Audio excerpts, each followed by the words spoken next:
Hey guys, another episode of Talkin Smart at Lunch, except for now it's actually about supper time here at Faction Marine.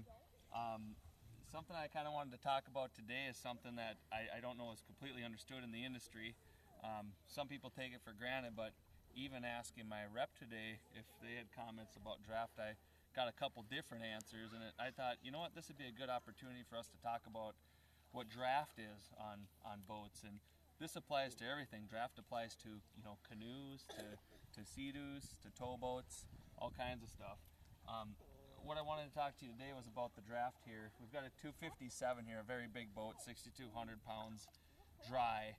And I often get asked from people at boat shows, hey, what's the draft on that boat?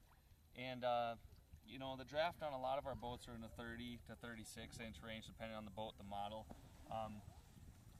What that really means is what the boat is the depth of water that the boat needs to navigate in. And so I have a tape measure here, and I kind of wanted to show you some things because people, what they look at really is the depth of water we need from the surface of the water to the bottom of the lake, okay? So right here, I don't know, Sean, if you can see it or not, but I'm touching the bottom right there. We're roughly 31 to 32 inches of water. This boat is completely floating here, okay? So the boat could navigate this water.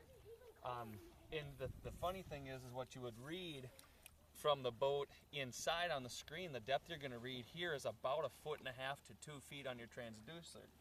And now you might wonder, okay, why is the boat telling me I'm in 1.5 or 2 feet of water when in actuality I'm in 3 feet of water?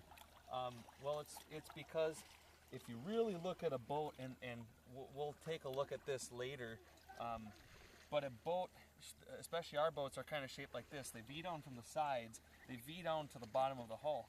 So from the surface of the water to the bottom of the hull where your transducer is located is roughly in that 12-inch range. So you're getting a false reading somewhere in that 12, 14 inches that your boat's not reading because your transducer is sitting very, very far down on the bottom of the hull.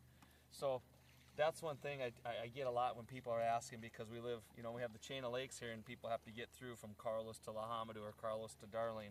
They want to make sure their boats can get through, and I'll be honest with you, in a shallow or low water year, it's tough no matter what brand of boat you have.